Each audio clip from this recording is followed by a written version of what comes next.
इस कहानी के शुरू में हम एक कपल से मिलते हैं। योनू और हेन की शादी हो रही थी। ये पल उनकी जिंदगी का सबसे जरूरी हिस्सा था। इन दोनों को एक दूसरे से काफी ज्यादा प्यार था और शादी के 1-2 सालों तक एक दूसरे के साथ काफी ज्यादा प्यार से रहे। इन दोनों के बीच में सब कुछ काफी अमेजिंग था। पर शादी के 4-5 सालों के बाद कुछ भी सेम नहीं था। एक दूसरे से बात भी नहीं करते थे और इनकी जिंदगी में एक दूसरे की कोई इम्पोर्टेंस नहीं थी। ये हमेशा एक दूसरे से लड़ते रहते। हेन की दादा की एक काफी बड़ी सी कंपनी थी और अब हेन इस कंपनी में एक काफी अच्छी पोजीशन पर थी और योनू इसी कंपनी में एक लॉयर था। दरअसल इनकी मुलाकात भी इसी कंपनी में हुई थी। हेन काफी साल अब्रॉड रही और उसे कोरिया वापस आना था। अब वापस आकर उसे इंटर्नशिप करनी थी, इसलिए उसने अपने दादाजी की कंपनी को चूज किया। अब हेन के बारे में इस कंपनी में कोई नहीं जानता था। उसे तो काम करने में भी काफी मुश्किल होती थी और इसी बीच उसकी मुलाकात हुई थी योनू से। योनू शुरू से उसके साथ काफी अच्छे से रहा, हमेशा उसकी मदद की। उसे ऐसा लगता था कि शायद हेन काफी ज्यादा गरीब है और उस पर काफी सारा कर्जा है। योनू को समय के साथ वो काफी ज्यादा पसंद आ गई थी,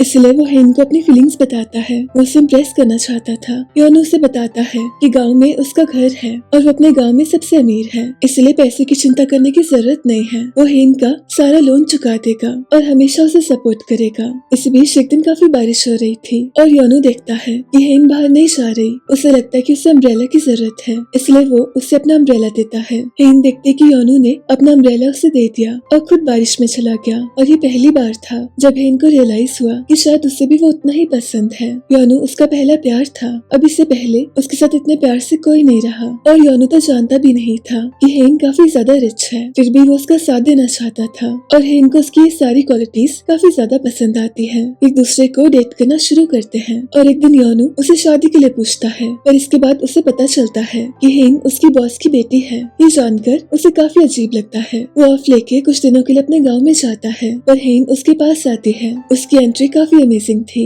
और सब लोग उसे देखते ही रह जाते हैं। वो योनू से कहती है कि मैं हमेशा तुम्हारा साथ दूंगी, मैं कभी भी तुम्हें रोने नहीं दूंगी और हमेशा तुम्हें खुश रखूंगी। अब योनू भी जानता था कि वो उससे प्यार करता है और वो उसके बिना नहीं रह सकता, इसलिए कुछ ही समय में इन दोनों की शादी हो गई थी। पर आज बात कुछ और थी। योनू को डिवोर्स चाहिए था। उसने किसी को नहीं बताया था। उसके जो दोस्त थे उन्होंने बस उन्हें बताया था। ये सब लॉयर्स थे और इन सबको अच्छे से मालूम था कि योनू की कंडीशन कैसी है। हेन काफी ज्यादा बॉसी थी। उसे सारी चीजें बस अपने तरीके से चाहिए थी। उसे फर्क नहीं पड़ता था कि वो उसका पति है। उसे कुछ भी अजीब लगता तो वो सबके सामने उसे डांट देती। सारी दुनिया जानती थी कि इनकी शादी बस बिखर रही है। इस बीच रात को योनू अपने डिवोर्स पेपर्स को रेडी करता है। वो दरअसल अपने इन-लॉज के साथ में रहता था और इतने सालों में वो कभी गाँव नहीं गया था। वो अपने इन-लॉज के लिए सब कुछ करता, पर अब वो काफी ज्यादा थक चुका था। उसका मन करता था कि वो इस फैमिली से दूर चले जाए। इनके दादाजी के 3 बच्चे थे। एक तो हेन के पापा थे और दूसरे भाई को इनके दादाजी ने घर से निकाल दिया था और तीसरी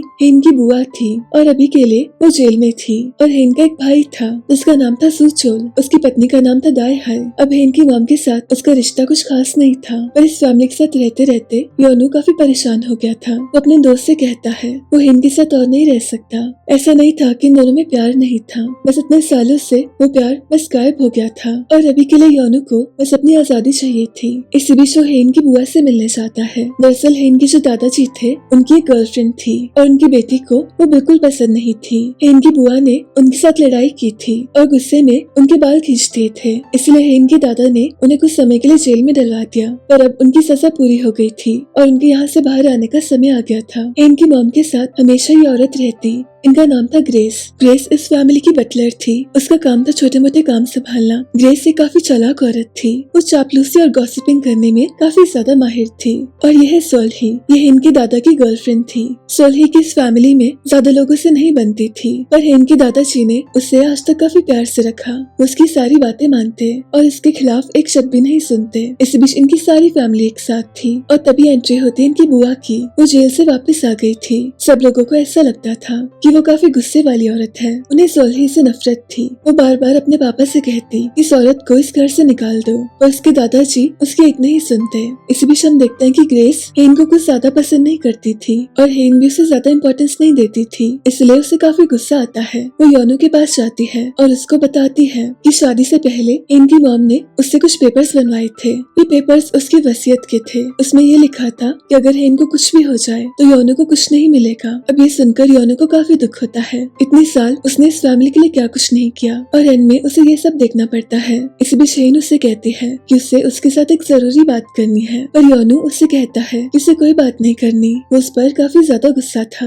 इसलिए वो ज्यादा सोचता नहीं और गुस्से में ड्राइव करते हुए वो अपने गाँव चला जाता है। वो शादी के बाद पहली बार घर वापस आया था। उसे यहाँ वापस आकर काफी ज्यादा अच्छा लगता है और शाम को अपनी फैमिली को बताता है कि उसे डिवोर्स लेना है। उसकी फैमिली को ये सुनकर काफी शौक लगता है, क्योंकि कुछ सालों पहले उसने हेन से शादी की जिद की थी। इन्होंने उसे समझाया था कि हेन इससे काफी ज्यादा अलग है, पर योनू ने उसकी नहीं सुनी थी। उसके सिबलिंग्स नहीं चाहते थे कि उसका डिवोर्स हो जाए, क्योंकि हेन काफी ज्यादा रिच थी। वो योनू को समझाने की काफी कोशिश करते हैं, पर योनू उनकी एक नहीं सुनता। उसने अपना मन बना लिया था। उसने अपने डिवोर्स पेपर्स को इस लॉकर में रखा था। अब शाम को उसे सब बताना चाहता था, पर हेन पहले से उसका इंतजार कर रही थी। वो उसे कहती, मुझे तुम्हें कुछ बताना है, दरअसल मैं मरने वाली हूँ। और योनू को ये सुनकर समझ ही नहीं आता इसका क्या मतलब है। हेन उसे कहती, मैं बीमार हूँ और मेरे पास सिर्फ 3 महीने हैं। अब ये सुनकर योनू उन पेपर्स को छुपा देता है। असल में उसे जानकर काफी अच्छा लगा था कि फाइनली उसे हेन से छुटकारा मिलेगा, पर वो ऐसा शो नहीं कर सकता था, इसलिए वो ऐसे शो करता है जैसे उसे काफी चिंता है। वो उससे कहता है, ऐसा नहीं हो सकता, मैं तुमसे प्यार करता हूँ, मैं तुम्हारे बिना कैसे जीऊंगा।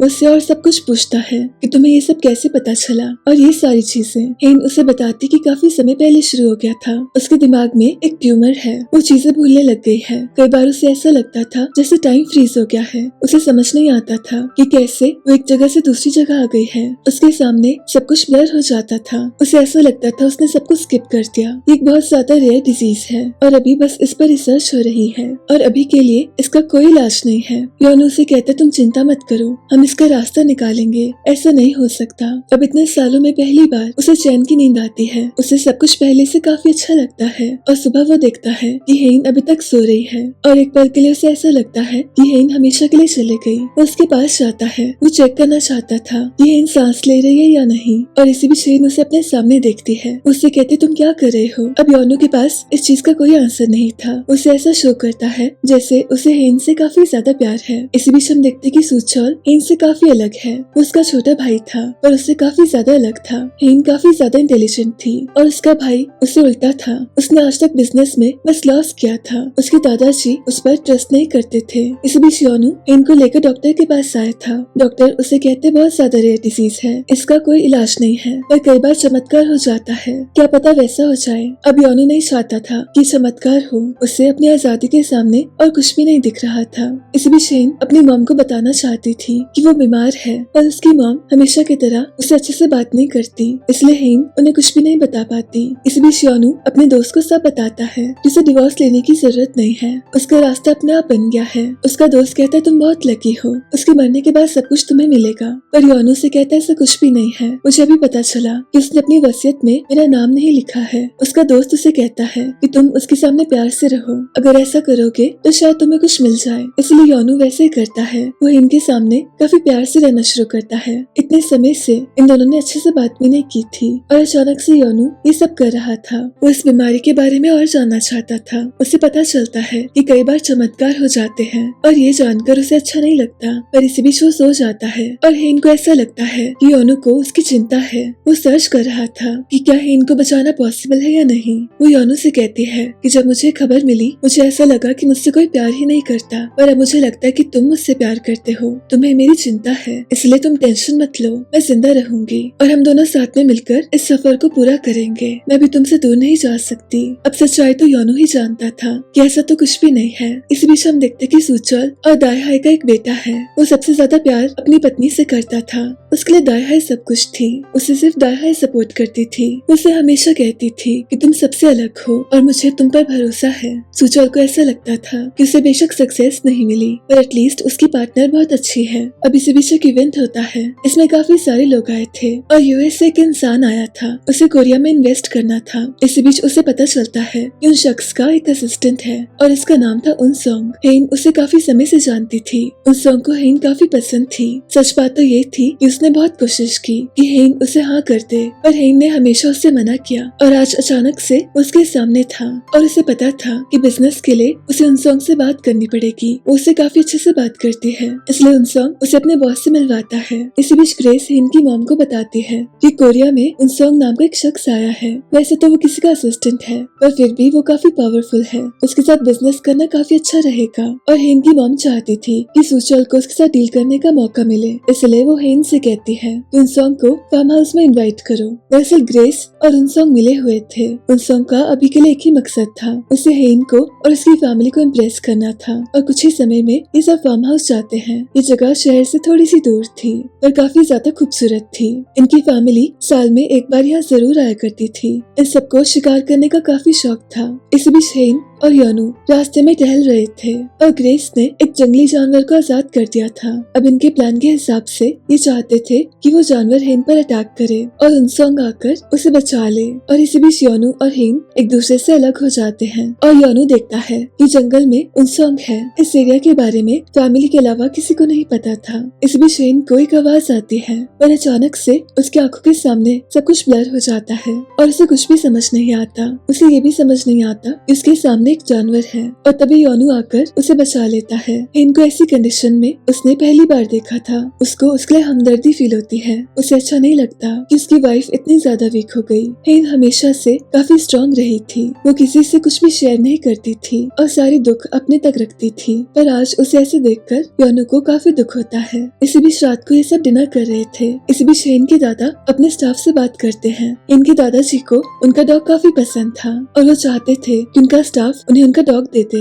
पर उनका स्टाफ उन्हें कहता है कि ऐसा नहीं हो सकता, वो डॉग मेरी फैमिली के जैसे है, उसे मैं आपको नहीं दे सकता। और ये जानकर हेन के दादाजी को काफी दुख होता है। अब उनसोंग इस चीज को समझ लेता है कि हेन के दादा को वो डॉग चाहिए, इसलिए वो रात को जाकर ओनर से बात करता है। वो ओनर को काफी सारे पैसे ऑफर करता है। ये पैसे इतने ज्यादा होते हैं कि ओनर मना नहीं कर पाता। वहीं दूसरी तरफ ये दोनों काफी अनकंफर्टेबल थे, क्योंकि इतने समय से इनके रूम्स अलग थे और इस समय उन्हें एक ही रूम मिला था। हेन को योनु फिर से पसंद आने लग गया था। उसे अचानक से वो काफी हैंडसम लगने लग गया था। उसे समझ नहीं आ रहा था कि उसके साथ ये सब क्या हो रहा है। इन दोनों के बीच में चीजें काफी अजीब हो गई थी। इतने समय से एक दूसरे से दूर रहे, ये इमोशनली भी एक दूसरे से काफी ज्यादा दूर हो गए थे। योनु को याद आता है कि एक समय पहले हेन उसके घर में आई थी और उस समय ये दोनों एक दूसरे से दूर नहीं रह पाते थे, पर अभी सिचुएशन काफी अलग थी। इन दोनों के बीच में पहले जैसा कुछ भी नहीं रहा था। इसी बीच उनसोंग से मिलने डॉग का ओनर आता है। वो कहता है मुझसे गलती हो गई, आप पैसे वापस ले लो, मुझे मेरा डॉग वापस कर दो। उनसोंग कहता है ऐसा नहीं हो सकता। वो कहता है मैं इस पर हमला कर दूंगा, पर इसी बीच योनु आकर उसे रोक लेता है। उसे इतना तो समझ ही आ गया था कि उनसोंग थोड़ा सा अजीब है। वो ओनर से कहता है आप अपना डॉग ले जा सकते हो। इसी बीच ओनर को याद आता है कि ऐसा ही बच्चा एक ऑर्फनेज में था, उसने भी बचपन में एक डॉग को मार दिया था और इस ओनर का सोचना एकदम सही था। उनसोंग वही बच्चा था। वो काफी समय तक एक ऑर्फनेज में था। उसके बाद उसे यूएस की एक फैमिली ने अडॉप्ट कर लिया और उसके मॉम डैड की डेथ हो गई और अब उसे कोरिया वापस आना पड़ा। कोरिया आने के पीछे उसका एक काफी बड़ा सा मकसद था और सबसे बड़ा मकसद था हेन को हासिल करना। पर ऐसा करना इजी नहीं था, क्योंकि हेन के मन में योनु के लिए फिर से फीलिंग्स आ रही थी। हेन की फैमिली इन दोनों के बारे में कुछ नहीं जानती थी। उन्हें नहीं पता था कि ग्रेस और उनसोंग एक दूसरे के साथ हैं और एक काफी बड़े से प्लान पर काम कर रहे हैं। इस बीच योनु के दोस्त को रियलाइज होता है कि योनु के मन में हेन के लिए फीलिंग्स आ रही हैं। उसकी कड़वाहट काफी कम हो गई है और ऐसा सच में था। उसके लिए बुरा नहीं सोच पा रहा था। उसके मन में तो उसके लिए काफी चिंता थी। इस बीच योनु के भाई बहन हेन से मिलने आते हैं। उससे कहना चाहते थे कि डिवोर्स मत लो। उन्हें डर था कि अगर वो ऐसा करेगी तो हेन अपनी बिल्डिंग से उनकी शॉप्स को हटवा देगी। उन्हें योनु से ज्यादा अपनी शॉप्स की चिंता थी। और इसी बीच हेन की मीटिंग थी, इसलिए उसे जाना पड़ता है और योनु के सिबलिंग्स उसे कुछ भी नहीं कह पाते। अब हेन उनसोंग से मिलने गई थी। ये अपने प्लान पर काम कर रहे थे। हेन को उनसोंग के बॉस के साथ बिजनेस करना था और इसके लिए वो काफी मेहनत कर रही थी। इस बीच योनु को भी पता चलता है कि उसके सिबलिंग्स आए थे, इसलिए वो अपने बहन को कॉल करता है और उससे पूछता है कि तुमने क्या किया। उसकी बहन उससे बताती है कि वो हेन से बात नहीं कर पाए थे, इसलिए उन्होंने हेन को मैसेज कर दिया। पर लकीली हेन ने उस मैसेज को अभी तक देखा नहीं था। वो अपनी मीटिंग में बिजी थी और शाम को योनु उसका इंतजार कर रहा था। हेन वापस आती है और योनु उसे अंदर ले जा रहा था। इस बीच हेन अपना फोन चेक करने वाली थी और योनु को उसे रोकना था, पर उसके पास उसे कुछ कहने के लिए नहीं था, इसलिए वो फिर से उसे ऐसा शो करता है जैसे उसे हेन से प्यार है और हेन को ये सब कुछ काफी अच्छा लगता है। वो उसे किस करती है। अब योनो को समझ आ गया था कि शायद हेन उसे सच में प्यार करती है। उसे एक पल के लिए काफी बुरा लगता है कि उसने उसके मरने के बारे में सोचा भी कैसे, पर उसकी भी गलती नहीं थी। वो पिछले 4 सालों से परेशान हो गया था। उसकी इस फैमिली में कोई नहीं सुनता था और बाहर के लोग उसे फैमिली का नौकर कहते थे। योनो हमेशा बस इनके काम करता रहता, इसलिए वो परेशान हो गया था। अब हेन वापस अपने रूम में आ गई थी और योनो के मन में सिर्फ एक ही चिंता थी, उसे उस मैसेज को डिलीट करना था। इसलिए वो जैसे वॉशरूम जाती है, योनो उसके रूम में आता है। उसे कुछ देर तक पासवर्ड समझ नहीं आता और कुछ ही देर में उसे कुछ नंबर्स याद आते हैं। ये नंबर्स इन दोनों के लिए काफी स्पेशल थे। अब योनो जल्दी से इस मैसेज को डिलीट करता है और इसी बीच वहाँ हेन आती है। उसे ऐसा लगता है कि योनो को उसे बात करने का बहाना चाहिए था, तभी वो चुपके से उसके रूम में आया। अब योनो को हेन की पासवर्ड की वजह से एक मेमोरी याद आती है। कुछ सालों पहले हेन प्रेग्नेंट थी और ये दोनों काफी ज्यादा खुश थे। बेबी की जो ड्यू डेट थी वही आज हेन के फोन का पासवर्ड थी। उस समय ये दोनों ही बहुत खुश थे। योनो ने बेबी के रूम को सितारों से भर दिया था, पर इसके कुछ ही समय में इन्होंने अपने बेबी को लूज कर दिया और हेन ने उस रूम को खाली करवा दिया। योनो को ये जानकर काफी गुस्सा आया था। वो हेन को रोकने की कोशिश करता है, पर हेन उसकी नहीं सुनती। इसलिए गुस्से में योनो इस रूम में शिफ्ट हो गया था। ना हेन उसे कुछ कह पाई, ना वो उससे कुछ कह पाया। ये दोनों एक दूसरे से काफी दूर हो गए। योनो देखता है कि इस रूम में एक स्टार रह गया है। उसे देखकर काफी दुख होता है। इसके बाद काफी समय गुजरता है और आज तक इन दोनों ने उस बारे में कोई बात नहीं की थी और सिर्फ इसी वजह से इन दोनों में दूरी आ गई थी। पर फिर से इन दोनों के मन में एक दूसरे के लिए फीलिंग्स आ रही थी। योनो को रियलाइज होता है कि जब भी हेन उसके सामने होती उसे देखता ही रह जाता। ये फीलिंग्स बिल्कुल वैसी थी जैसे इनके रिश्ते के शुरू में थी। इनको एक दूसरे से फिर से प्यार हो रहा था। योनो को हर समय बस हेन की चिंता होती। एक दिन उसे रियलाइज होता है कि हेन गिरते गिरते बच गई, इसलिए वो उसके लिए शूज लेकर आता है और हेन को भी उसके जेस्चर काफी पसंद आता है। पर इन दोनों के बीच में उनसॉन्ग आ गया था। हेन के लिए वो बस हमेशा एक दोस्त रहा था, उसके मन में ऐसा कुछ भी नहीं था। इस बीच उनसॉन्ग उसे अपने बॉस से मिलवाता है और हेन की डील फाइनल हो जाती है।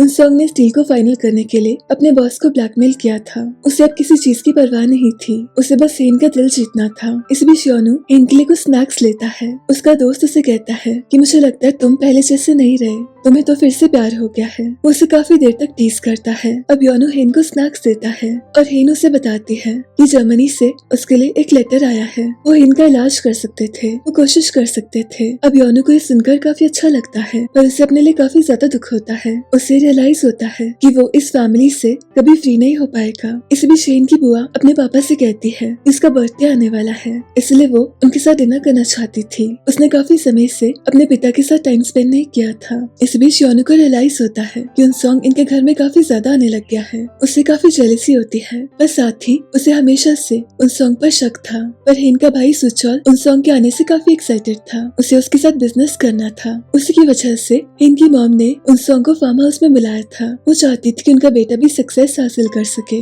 सुचौल उनसॉन्ग को इम्प्रेस करने की काफी कोशिश करता है और ग्रेस उनसॉन्ग की काफी ज्यादा तारीफ करती है। इसलिए हेन की मॉम को लगता है कि उनसॉन्ग के साथ बिजनेस करना ठीक होगा। उसे नहीं पता था कि उनसॉन्ग के साथ कितने सारे लोग जुड़े हैं। अब हेन और योनो को ये डील अच्छी नहीं लगती, इसलिए वो अपनी मॉम को वार्न करने की कोशिश करती है और उसकी मॉम उसे डांटने लगती है। वो उसे कहते तुम्हें अपने भाई से जलन होती है, तुम उसकी सक्सेस नहीं देख सकती। इसी बीच हेन की तबीयत खराब होती है और इसीलिए योनो उसे रूम में ले जाता है। अब ये डील कोई छोटी मोटी डील नहीं थी, इसमें काफी सारे पैसे इन्वेस्ट होने थे और इसकी परमिशन हेन के दादाजी ने देनी थी, पर उनको भी ये प्लान कुछ खास नहीं लगता। इस बीच हेन की बुआ के साथ उन्हें डिनर करना था। अब हेन की बुआ अपने भाई को बुला लेती है। इनके इस भाई को इनके दादाजी ने काफी समय पहले घर से निकाल दिया था। इनकी बुआ चाहती थी कि वो उन्हें माफ करे, पर उसके दादाजी ऐसा कुछ नहीं करते। उन्हें तो काफी ज्यादा गुस्सा आता है। उन्हें बस सोल्ही पर विश्वास था। उन्हें लगता था कि वही उनका सब कुछ है। अपने बच्चों से ज्यादा वो सोल्ही पर भरोसा करते थे। वही गाँव में योनो के पापा का इलेक्शन था। वो देखते कि उनके ओपोनेंट गाँव के सब लोगों को इम्प्रेस करने की कोशिश कर रहे हैं। अब उनके पास ऐसा कुछ भी नहीं था, इसलिए योनो की बहन इनको टेक्स्ट करती है कि अगर वो गांव में आ सकती है। इसलिए कुछ ही देर में हेन सबके सामने आती है। अब हेन को सब लोग जानते थे, वो इतनी बड़ी बिजनेस वुमन थी, इसलिए सब लोग उसके आने से काफी खुश होते हैं। हेन सबके लिए तोहफे लेकर आई थी। इसी बीच योनो की मॉम उसे कॉल करके बताती है कि हेन गाँव आई है और ये सुनकर योनो जल्दी से गाँव की तरफ जाता है। इसी बीच हेन योनो के रूम में गई थी और तभी उसकी नजर एक डिवाइस पर जाती है। वो कुछ देर से गाने सुनती है और उसको रियलाइज होता है कि योनो और उसके सॉन्ग्स की चॉइस काफी सेम है। इस डिवाइस डिवाइस के साथ एक काफी अच्छी मेमोरी जुड़ी थी। कुछ साल पहले हेन जब स्कूल में थी तो ये उसके स्कूल का लास्ट डे था। इसके बाद वो अब्रॉड जाने वाली थी। उसके स्कूल में कोई दोस्त नहीं थे, इसलिए वो अपने में ही रहती थी। इस बीच वो यहाँ से जा रही थी और तभी योनू के स्कूल का पहला दिन था। इसी बीच हेन नीचे गिर जाती है और योनू उसकी मदद करता है। इनका डिवाइस वहीं पर रह गया था, इसलिए आज तक वो योनू के पास था। उसके बाद हेन हमेशा के लिए कोरिया से चले गई थी। इस बीच हेन के पास एक छोटा सा बच्चा आता है। वो उसे कहता है मुझे आपकी गाड़ी में बैठना है, इसलिए हेन उसकी इच्छा पूरी करती है। पर इसी बीच फिर से उसे कुछ भी समझ नहीं आता। उसके सामने सब कुछ बदल जाता है। इसी बीच योनू भी आ जाता है। उसे रियलाइज होता है कि हेन कहीं आसपास नहीं है और ये डिवाइस भी जमीन पर गिरा था। वो हेन को ढूंढना शुरू करता है और इसी बीच शाम हो जाती है। हेन उसके सामने होती है। वो काफी ज्यादा कंफ्यूज थी। वो हेन को सुनाने लगता है पर हेन उसे कहती मुझे कुछ भी याद नहीं था कि मैं यहाँ कैसे आ गई। और ये सुनकर योनू को काफी दुख होता है। हेन इतनी ज्यादा डरी हुई थी और उसकी कंडीशन बिल्कुल खराब थी। योनू को उसके लिए काफी बुरा लगता है। वो इस समय बस उसका ध्यान रखना चाहता था।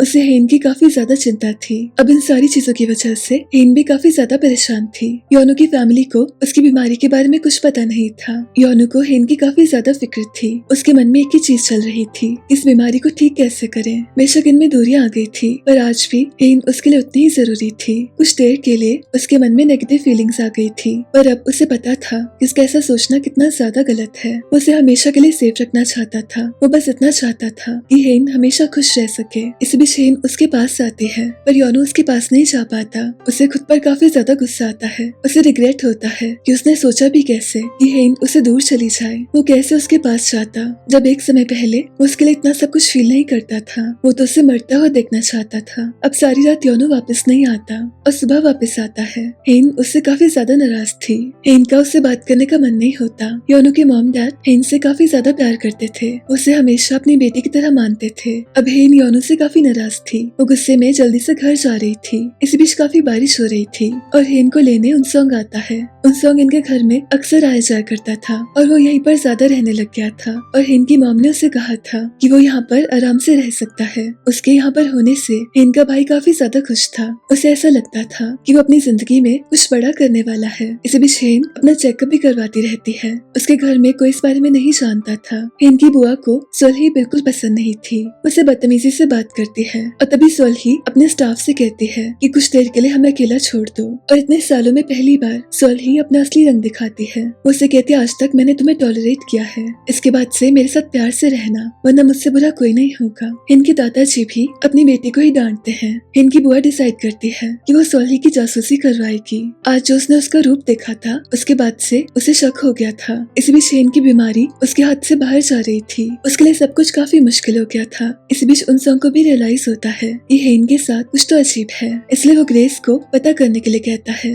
हेन अपना चेकअप करवाती रहती थी। इसी बीच एक दिन उसकी बुआ उसे देख लेती है। उसकी बुआ को उसे ऐसे देखकर काफी शौक लगता है। हेन उन्हें सब कुछ बताती है कि उसके पास ज्यादा समय नहीं है। डॉक्टर्स ने उसे बस 3 महीने दिए थे और उसमें से भी काफी समय निकल गया है। उसकी बुआ उसे कहती है कि सब ठीक हो जाएगा, हम तुम्हारे लिए इस दुनिया का सबसे अच्छा इलाज ढूंढेंगे, तुम्हें कुछ नहीं हो सकता, तुम बस हिम्मत रखना। उसकी बुआ को ये सब जानकर काफी दुख हुआ था। हेन उन्हें बताती है कि उसे इलाज के लिए जर्मनी जाना है, हो सकता है उसे जिंदा रहने का कोई चांस मिले। उसकी बुआ उसके लिए काफी दुखी थी। वो योनू से कहती है कि तुमने उसे अकेले जाने क्यों दिया और तुमने मुझे बताया क्यों नहीं। इस पूरी फैमिली में सिर्फ एक हेन की बुआ ही थी जो योनू के साथ अच्छे से रहती थी, इसलिए उन्हें काफी दुख हुआ था कि उन्हें कुछ भी पता नहीं था। अब हेन जर्मनी चली जाती है और पीछे से योनू उसे काफी मिस करता है। उसे ऐसा लगता है कि उसे हेन के पास होना चाहिए था। वो अकेली सब कुछ हैंडल कर रही थी और उसे काफी डर भी लग रहा था। अभी उसके पास में कोई नहीं था, इसलिए योनू जल्दी से जर्मनी आता है। हेन को ऐसा लग रहा था कि शायद उसके साथ कोई भी नहीं है।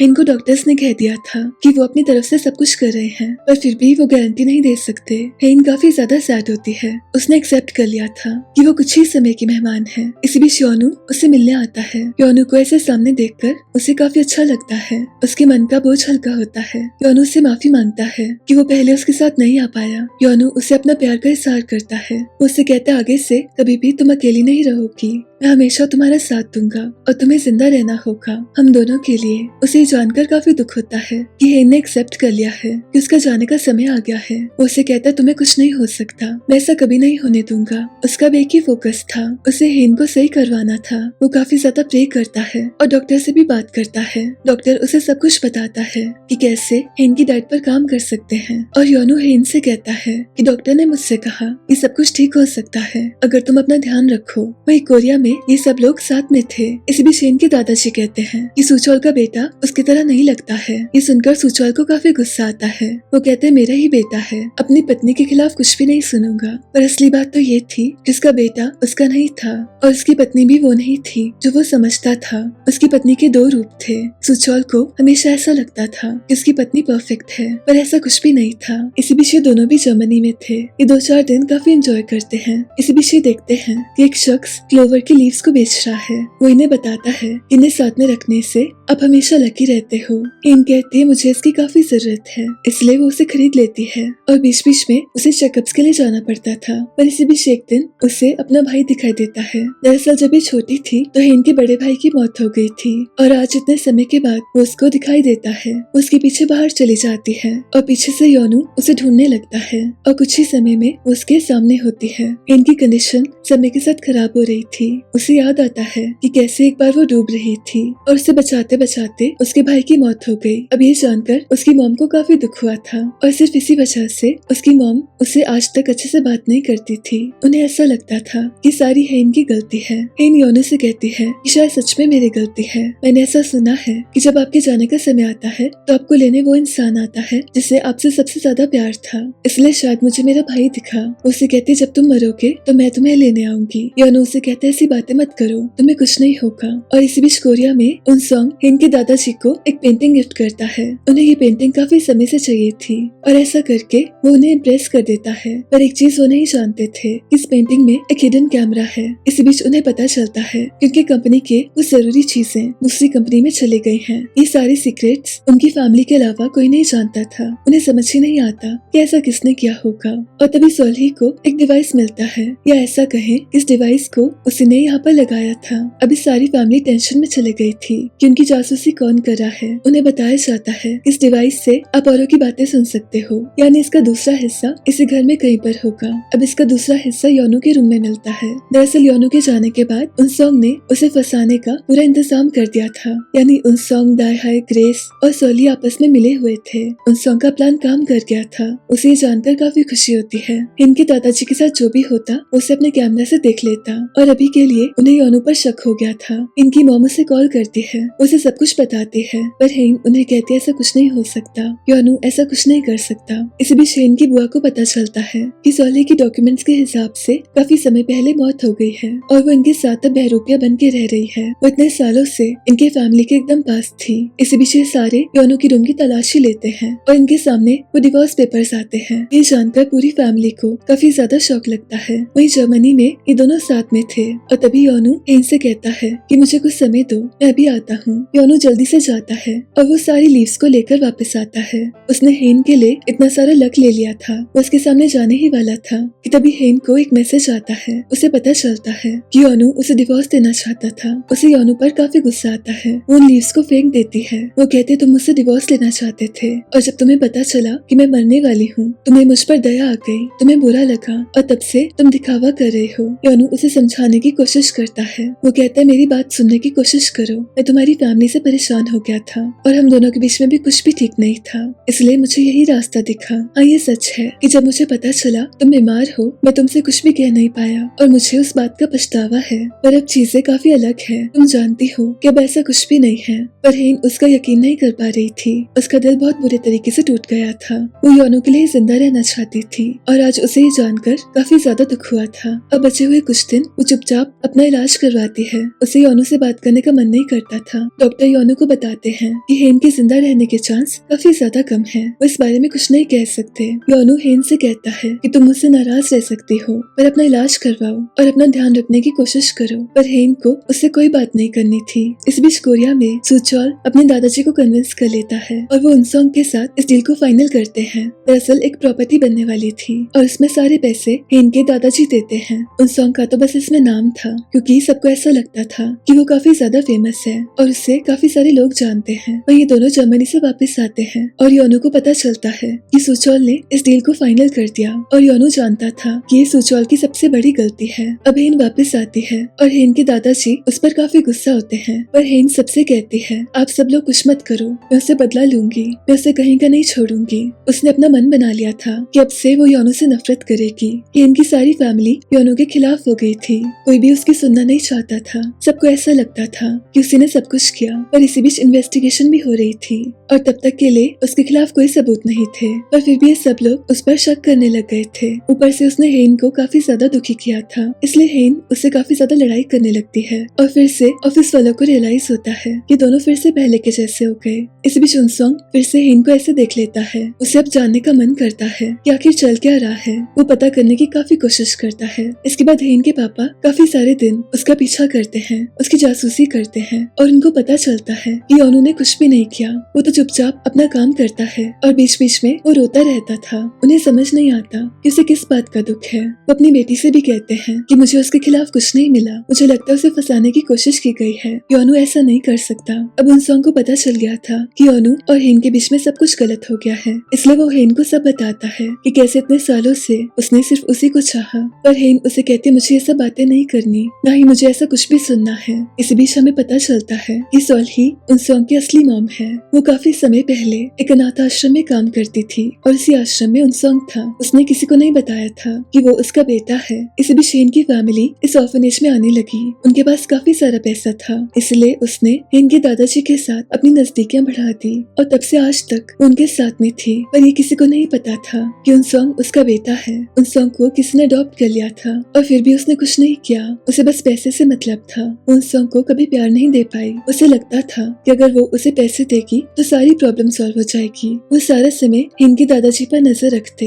वो देखते कि हेन के दादाजी हमेशा कुछ वीडियोस देखते रहते हैं। उनके लिए उनकी फैमिली सब कुछ थी। इतना सारा पैसा उन्होंने इसीलिए कमाया ताकि वो अपनी फैमिली को सब कुछ दे सके और आज इनकी फैमिली के पास सब कुछ था। पर एक चीज उन्हें मालूम नहीं थी कि सारे पैसे पर सोल्ही की नजर है। इस बीच देर रात को योनो काम से वापस आ रहा था और तभी रास्ते में उसे हेन दिखाई देती है। उसे समझ नहीं आता कि वो यहाँ पर क्या कर रही है। ऐसे काफी समय से उससे बात नहीं कर रही थी, पर अचानक से वो उससे काफी अच्छे से बात करती है। वो उसे कहती है मैं जर्मनी जाने वाली हूँ, मेरा इलाज होने वाला है। और तब जाकर योनो को रियलाइज होता है कि पिछला कुछ समय हेन भूल चुकी है। उसे जानकर काफी दुख होता है। वो उसे सब कुछ बताता है और हेन उसे कहती है कि तुम्हें मजा आया होगा मुझे ऐसे लाचार देखकर, और कुछ ही समय में ये सब और ज्यादा होने लगेगा। पर ये तो योनो ही जानता था कि ऐसा तो कुछ भी नहीं है। हेन से ज्यादा इम्पोर्टेंट उसके लिए और कोई भी नहीं था। वो उसे कहते तुम्हें मुझसे डिवोर्स चाहिए था, इसलिए तुम्हें वो मिलकर रहेगा। और इसके अगले ही दिन इन दोनों का डिवोर्स हो जाता है। इनको ऐसा करके काफी दुख होता है, पर उसे एक चीज समझ आती है। उसे रियलाइज होता है कि योनो उसे प्यार करता है, पर वो उसके साथ इतना ज्यादा लाचार था। वो काफी ज्यादा परेशान भी हो गया था। पिछले 4 सालों में हेन ने उससे एक बार भी अच्छे से बात नहीं की। वो समझती थी कि क्यों योनो ने ऐसा किया होगा। इसके बाद सारा दिन वो उसका पीछा करती है। योनो जहाँ भी जाता था उस जगह पर जरूर जाती। इस बीच उसे योनो की बातें सुनाई देती है और उसकी बातें सुनकर उसे रियलाइज होता है कि योनो बस उसका भला सोचता है, उसे तो उसकी चिंता है। इस बीच उनसोंग को भी हेन की काफी चिंता होती है। उसके पास एक छोटा सा लॉकेट था और ये लॉकेट उसे तब मिला था जब वो हेन से पहली बार मिला था। दरअसल काफी साल पहले हेन और उसकी फैमिली उसके ऑर्फनेज में आई थी और हेन के पीछे एक डॉग आ गया था और उनसोंग ने आकर उसे बचा लिया था। इस बीच हेन की सारी फैमिली सामने आती है और सोल्ही उनके दादा के साथ थी। उसे अपने बेटे से ज्यादा हेन की चिंता थी। वैसे चिंता तो नहीं थी, पर ये दिखावा जरूर था। उसने औरों को कभी नहीं बताया कि उनसोंग उसका बेटा है। सब लोग उनसोंग को डांट रहे थे कि उसने डॉग को क्यों मारा, पर इसी बीच हेन ने उससे अच्छे से बात की थी। उसके जाने के बाद उसे रियलाइज होता है कि उसका लॉकेट पीछे रह गया, इसलिए आज तक उसने इस लॉकेट को संभाल कर रखा। उसी दिन से उसे हेन से प्यार हो गया था और जिस डॉग ने हेन पर हमला किया था उसे हमेशा के लिए उनसोंग ने मार दिया था। और आज भी उसे हेन की काफी ज्यादा चिंता थी। वो जानना चाहता था कि आखिर उसे क्या हो गया है। उसे इतना तो समझ ही आ गया था कि हेन शायद बीमार है, पर हेन उसे कुछ भी नहीं बताती और सोल्ही को उनसोंग का हेन से बात करना बिल्कुल ही नापसंद था। उन्हें पता था कि उनका बेटा हेन के लिए कुछ भी कर सकता है। असल में हेन उसकी कमजोरी थी और उनके प्लान में कोई भी कमजोरी बीच में नहीं आ सकती थी। इस बीच हेन की मॉम को योनू की मॉम का कॉल आता है। वो उससे मिलना चाहती थी। उन्हें काफी ज्यादा कंफ्यूजन थी। उन्हें समझ नहीं आ रहा था कि एकदम से इनका डिवोर्स कैसे हो गया और अचानक से योनू पर जासूसी के इल्जाम कैसे लग गए। पर हेन की मॉम उनसे काफी बदतमीजी से बात करती है। वो कहती, मैंने शादी के समय भी आपसे कहा था कि आपका और हमारा कोई मैच नहीं है, आपको उसी समय समझ जाना चाहिए था। ऐसे रिश्ते कभी भी सक्सेसफुल नहीं होते जिनके बैकग्राउंड सेम नहीं होते। योनू की मॉम को ये सब सुनकर काफी ज्यादा दुख होता है, पर वो कर भी क्या सकती थी। वहीं दूसरी तरफ योनू समझने की कोशिश कर रहा था। इसी बीच उसे पता चलता है कि कंपनी के ही पैसों से सोल्ही ने किसी को एक तोहफा दिया था। ये तोहफा एक काफी एक्सपेंसिव सी वॉच थी और पूरी दुनिया में ऐसी 3-4 ही वॉचेस थी और ये वॉच उसे दिखाई देती है उनसोंग के हाथ में। इसलिए उसे शक होता है कि जरूर सोल्ही और उनसोंग मिले हुए हैं। उसने उनसोंग को इतनी एक्सपेंसिव वॉच क्यों दी, वो उसका क्या लगता था। अब ये सब उसे जानना था। पर इसी बीच एक न्यूज आती है। दरअसल सुचौल ने जो जमीन ली थी उसमें कुछ प्रॉब्लम्स आ रही थी। अब प्रॉब्लम्स तो आनी ही थी क्योंकि सारा उनसोंग का प्लान था और उससे मिले हुए लोग ये चाहते थे कि वो इस डील का सारा पैसा लेकर यहाँ से हमेशा के लिए चले जाएं। ये अमाउंट काफी ज्यादा थी। अब ये सारे मिलकर इसका सोल्यूशन डिस्कस कर रहे थे और उनसोंग कहता है कि आपको थोड़े से पैसे और लगाने होंगे। अब योनू ऐसा करने के लिए मना करता है पर उसकी कोई नहीं सुनना चाहता था। अभी तक उसकी सब सुनते थे पर जब से उस पर ये आरोप लगे थे उस पर कोई भरोसा नहीं कर पा रहा था। इस बीच हेन की बुआ उससे मिलने आती है।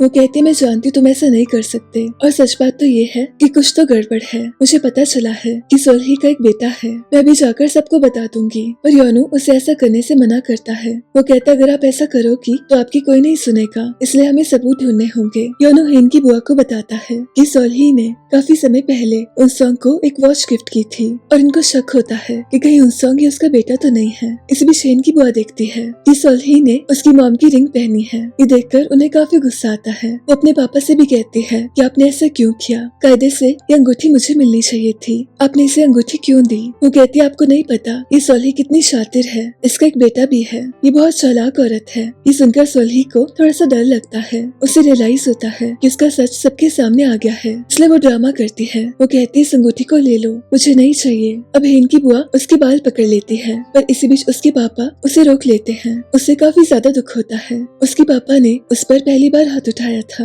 पर असल बात तो ये थी कि उसे सोल्ही के बाल चाहिए थे ताकि वो उसका डीएनए टेस्ट करवा सके। वो योनू से कहती है कि जिंदगी में पहली बार मेरे पापा ने मुझे मारा। उन्हें इस बात का काफी ज्यादा दुख था। जब से सोल्ही उनकी जिंदगी में आई थी तब से उनके पापा उनसे दूर हो गए थे। इसके बाद उनके पापा का बर्थडे था और काफी सारे लोग इस सेलिब्रेशन में शामिल हुए थे और इसी दौरान सुचौल को एक लेटर मिलता है। उसकी वाइफ ने उसमें लिखा था कि वो हमेशा के लिए यहाँ से जा रही है। अब ये देखकर सुचौल को काफी दुख होता है। वो काफी देर तक उसे ढूंढता रहता है पर वो उससे नहीं मिलती। दाई हमेशा के लिए यहाँ से काफी दूर चले गई थी। अब देर रात को इनके दादाजी सोल्ही के साथ गेम खेल रहे थे, तभी उन्हें योनू का कॉल आता है। योनू उन्हें बताता है कि उसने एक डीएनए टेस्ट करवाया और उसे पता चला कि सोल्ही उनसोंग की मॉम है और ये सारा प्लान था ताकि वो आपके पैसे ले सके। अब इनके दादाजी को अचानक से काफी डिजी फील होता है। तभी सोल्ही उन्हें कहती है कि मैंने आपको दवा दी थी, ज्यादा टेंशन मत लो, आप जिंदा रहेंगे और आपको जिंदा रहना होगा क्योंकि आपने काफी समय पहले एक फॉर्म साइन किया था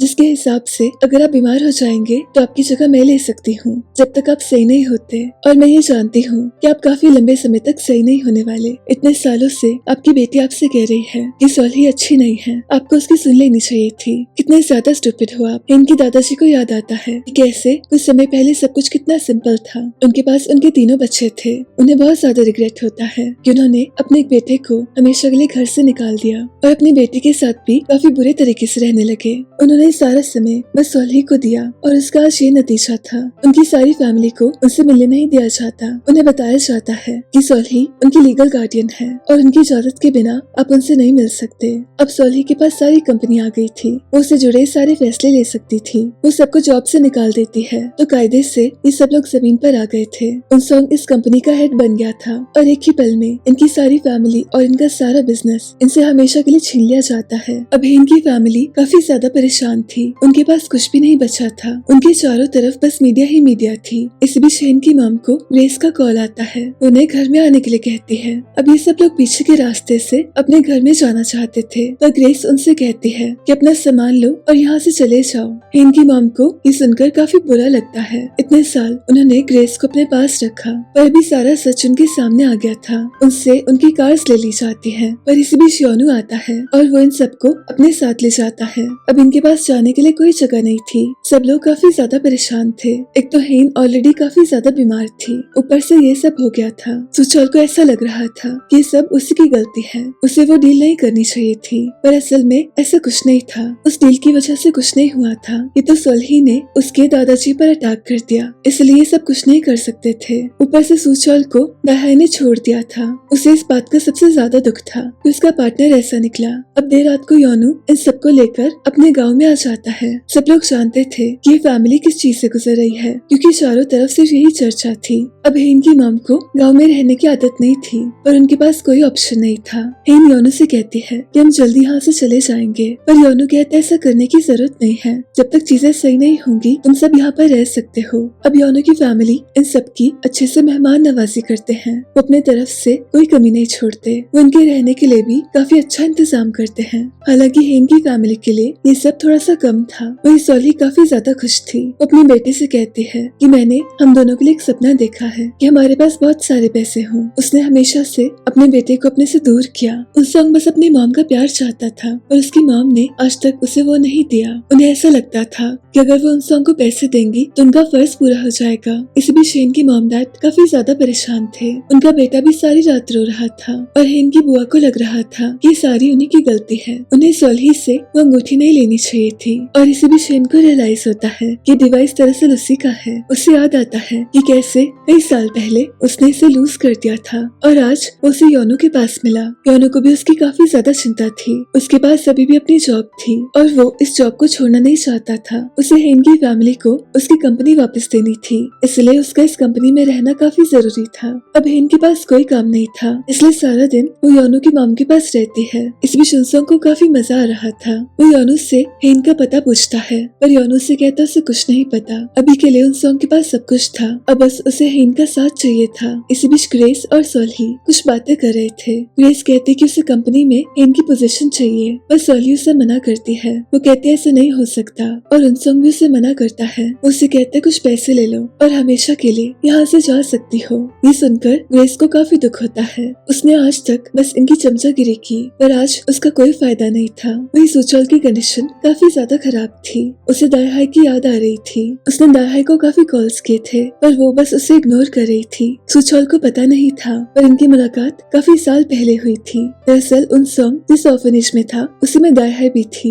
इसी बीच हेन की फैमिली यहाँ पर आया करती थी, और इसी दौरान दाहाई सुचौल से मिली थी। उसे उसकी चीजें काफी पसंद थी, और सुचौल भी उसे वो दे दिया करता था। इसके बाद सुचौल ने यहाँ पर आना बंद कर दिया था, इसलिए काफी सालों तक एक दूसरे से मिल नहीं पाए। और काफी सालों के बाद ग्रेस दाहाई को योनू और हेन की शादी में लेकर आई थी, पर सुचौल उसे पहचान नहीं पाया। इसके बाद ग्रेस ने दाहाई को सुचौल से मिलवाया था। उसने सुचौल से काफी सारे झूठ कहे थे कि उसकी फैमिली काफी रिच है और ये सब चीजें, इसलिए इतने इजीली इनकी शादी हो गई थी। सुचौल ने हमेशा बस उसी से प्यार किया, और आज उसकी वजह से वो काफी ज्यादा दुखी था। उसकी पत्नी को ऐसा लग रहा था कि वो उसके बिना जी लेगी और सब कुछ ठीक हो जाएगा। हमेशा से बस उसने अपने प्लान पर काम किया, पर इसी बीच कहीं न कहीं उसे सुचौल से प्यार हो गया था, और अभी के लिए अपनी फीलिंग्स को इग्नोर कर रही थी। इस बीच योनू कुछ प्लान्स बना रहा था और पता करने की कोशिश कर रहा था कि कैसे इस कंपनी को वापस लिया जाए। इनके पापा को इस बात का सबसे ज्यादा दुख था कि वो फैमिली के हेड होकर भी कुछ नहीं कर पा रहे थे।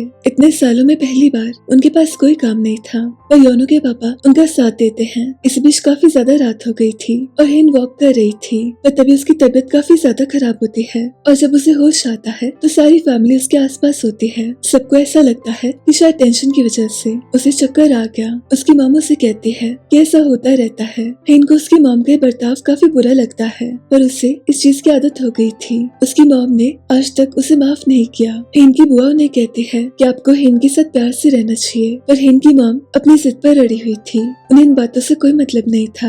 हेन की बुआ उसके लिए काफी ज्यादा परेशान थी। इसी बीच योनू आता है। उसे जैसे ही पता चला कि हेन को चक्कर आ गया था, वो जल्दी से वापस आ गया। वो हेन से कहता है कि सुबह तुम्हारा चेकअप करवाने जाएंगे, इसलिए अगले ही दिन ये दोनों चेकअप के लिए जाते हैं। पर इसी बीच वहाँ पर उनसोंग भी था। दरअसल उसे हेन के रूम से उसका मेडिकल कार्ड मिला था और उनसोंग उसे लेकर यहाँ पर आ गया था। और फाइनली उसे पता चलता है कि हेन तो काफी ज्यादा बीमार है। उसे काफी ज्यादा दुख होता है। वो जल्दी से डॉक्टर के पास जाता है, उन्हें धमकी देने की कोशिश करता है। वो कहता है कैसे भी करके आपको उसे सही करना होगा, वरना मुझसे बुरा कोई नहीं होगा। उनसोंग काफी ज्यादा गुस्से में था। वो काफी ज्यादा परेशान था और इसी बीच हेन भी अपना इलाज करवा रही थी। और तभी वो वापस जाता है। वो अपनी मॉम से कहता है कि उन्हें हेन के दादाजी को यहाँ से आजाद करना होगा। ऐसा करने से हेन को अच्छा लगेगा, पर उसकी मॉम उसे ऐसा करने से मना करती है। इसलिए कुछ ही देर में वो हेन के दादाजी को यहाँ से खुद ही ट्रांसफर कर देता है। योनू को डराने के लिए उनसोंग ने कुछ गुंडे भेजे थे। उसकी काफी पिटाई करने वाले थे, पर लकीली योनू को बॉक्सिंग आती थी, इसलिए उसे कोई कुछ नहीं कर पाता।